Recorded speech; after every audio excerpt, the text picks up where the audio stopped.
Hello ಎಲ್ರಿಗೂ ನಮಸ್ತೆ. Lakshmi's life style and ರೆಸಿಪೀಸ್ಗೆ ಸ್ವಾಗತ.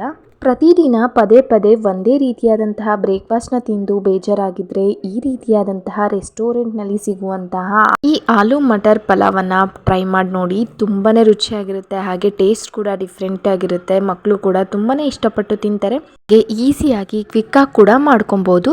ಆಲೂ ಮಟರ್ ಪಲಾವನ್ನು ಮಾಡೋದಕ್ಕೆ ಒಂದು ಮಿಕ್ಸಿ ಜಾರ್ನ ತಗೊಂಡು ಮಸಾಲೆಯನ್ನು ಮೊದಲಿಗೆ ರೆಡಿ ಮಾಡ್ಕೊಳ್ಳೋಣ.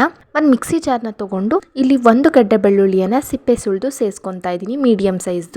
ಹಾಗೆ 1 ಇಂಚು ಶುಂಠಿಯನ್ನ ಸಿಪ್ಪೆ ತೆಗೆದು ಕಟ್ ಮಾಡಿ ಸೇರಿಸ್ಕೊಂಡಿದ್ದೀನಿ.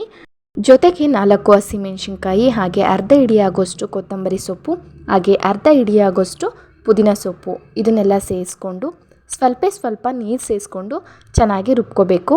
ನೋಡಿ, ಇಲ್ಲಿ ಈ ರೀತಿ ರುಬ್ಕೊಂಡಿದ್ದೀನಿ. ಈ ರೀತಿ ರುಬ್ಕೊಂಡ್ರೆ ಸಾಕು, ತುಂಬಾ ತರ್ತರಿಯಾಗೂ ಬೇಡ, ತುಂಬಾ ಪೇಸ್ಟ್ ಆಗು ಬೇಡ. ಈ ರೀತಿ ರುಬ್ಕೊಂಡ್ರೆ ಸಾಕು. ಈಗ ಇದನ್ನ ಎತ್ತಿಟ್ಕೊಂಡು ನಂತರ ಸ್ಟವ್ ಆನ್ ಮಾಡಿಕೊಂಡು ಒಂದು ಕುಕ್ಕರ್ನ ಬಿಸಿ ಇಟ್ಕೊಳ್ಳೋಣ. ಕುಕ್ಕರ್ ಬಿಸಿ ಆದ ನಂತರ ಒಂದು 3 ಟೇಬಲ್ ಸ್ಪೂನ್ ಆಗುವಷ್ಟು ಎಣ್ಣೆನ ಸೇರಿಸ್ಕೊಳ್ಳೋಣ.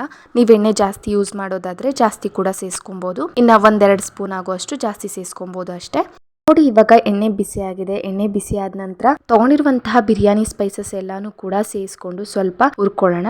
ಅದಾದ ನಂತರ ಒಂದು ಮೀಡಿಯಂ ಸೈಜ್ ಈರುಳ್ಳಿಯನ್ನ ನೋಡಿ ಈ ರೀತಿಯಾಗಿ ಉದ್ದುದಾಗಿ ಹಚ್ಚಿಟ್ಕೊಂಡಿದ್ದೆ, ಅದನ್ನು ಕೂಡ ಸೇರಿಸ್ಕೊಂಡು ಕಲರ್ ಚೇಂಜ್ ಆಗೋವರೆಗೂ ಸ್ವಲ್ಪ ಫ್ರೈ ಮಾಡ್ಕೊಬೇಕು. ಸ್ವಲ್ಪ ಕಲರ್ ಚೇಂಜ್ ಆಗೋವರೆಗೂ ಈರುಳ್ಳಿನ ಫ್ರೈ ಮಾಡ್ಕೊಂಡ್ರೆ ಸಾಕಾಗ್ಬಿಡುತ್ತೆ. ನೋಡಿ, ಈ ರೀತಿ ಫ್ರೈ ಆದ ನಂತರ ಒಂದು ಮೀಡಿಯಂ ಸೈಜ್ ಟೊಮೊಟೊ ಹಣ್ಣನ್ನು ಸಣ್ಣದಾಗಿ ಹಚ್ಚಿಟ್ಕೊಂಡಿದ್ದೆ, ಅದನ್ನು ಕೂಡ ಸೇರಿಸ್ಕೊಂಡು ಸ್ವಲ್ಪ ಚೆನ್ನಾಗಿ ಮಿಕ್ಸ್ ಮಾಡ್ಕೊಬೇಕು. ಸ್ವಲ್ಪ ಒಂದು ಅರ್ಧ ನಿಮಿಷ ಆಗೋಷ್ಟು ಈ ರೀತಿ ಮಿಕ್ಸ್ ಮಾಡ್ಕೊಳ್ಳೋಣ.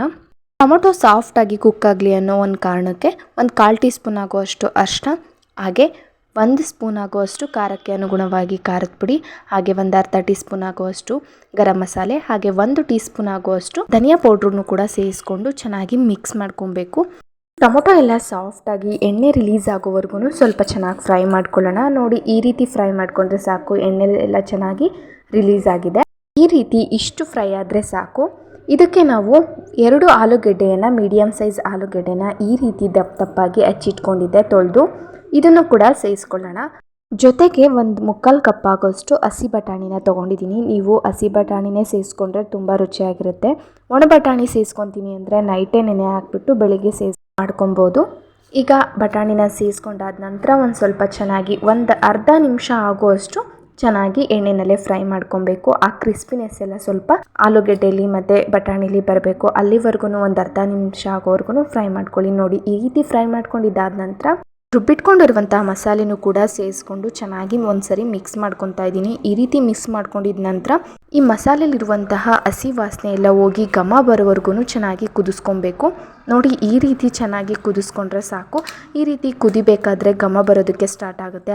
ಯಾವುದೇ ರೆಸಿಪಿ ಮಾಡಬೇಕಾದ್ರೂ ಕೂಡ ಮಸಾಲೆಯನ್ನು ಒಂದ್ಸರಿ ಚೆನ್ನಾಗಿ ಘಮ ಬರೋವರೆಗೂ ಕುದಿಸ್ಕೊಂಡು ಅದಾದ ನಂತರ ನಾವು ನೆಕ್ಸ್ಟ್ ಪ್ರೊಸೀಜರ್ನ ಮಾಡಬೇಕು. ಈ ರೀತಿ ಮಾಡೋದ್ರಿಂದ ರುಚಿ ಹೆಚ್ಚಾಗುತ್ತೆ. ಯಾವುದೇ ರೆಸಿಪಿ ಆದರೂ ಕೂಡ 1 ಲೋಟ ಅಕ್ಕಿನ 2 ಸರಿ ತೊಳೆದು ಒಂದು 15 ನಿಮಿಷಗಳ ಕಾಲ ಚೆನ್ನಾಗಿ ನೆನೆಯೋದಕ್ಕೆ ಬಿಟ್ಬಿಟ್ಟಿದೆ. ಆ ಅಕ್ಕಿನೂ ಕೂಡ ನೀರು ಸಪ್ರೇಟ್ ಮಾಡಿಕೊಂಡು ಅಕ್ಕಿ ಮಾತ್ರ ಸೇರಿಸ್ಕೊಂಡು ಈ ರೀತಿಯಾಗಿ ಚೆನ್ನಾಗಿ ಮಿಕ್ಸ್ ಮಾಡ್ಕೊಬೇಕು. ಈ ರೆಸಿಪಿನ ನೀವೇನಾದರೂ ಮಾಡ್ತು ಅಂತ ಅಂದರೆ ವಾರಕ್ಕೊಂದ್ಸರಿ ಅಥವಾ 2 ಸರಿ ಅಂತೂ ಗ್ಯಾರಂಟಿ ಮಾಡ್ಕೊತೀರಾ, ಅಷ್ಟು ರುಚಿಯಾಗಿ ಬರುತ್ತೆ. ಆದರೆ ನಾನು ಹೇಳುವಂತಹ ಎಲ್ಲ ಸ್ಟೆಪ್ಗಳನ್ನು ಕೂಡ ನೀವು ಫಾಲೋ ಮಾಡಬೇಕು.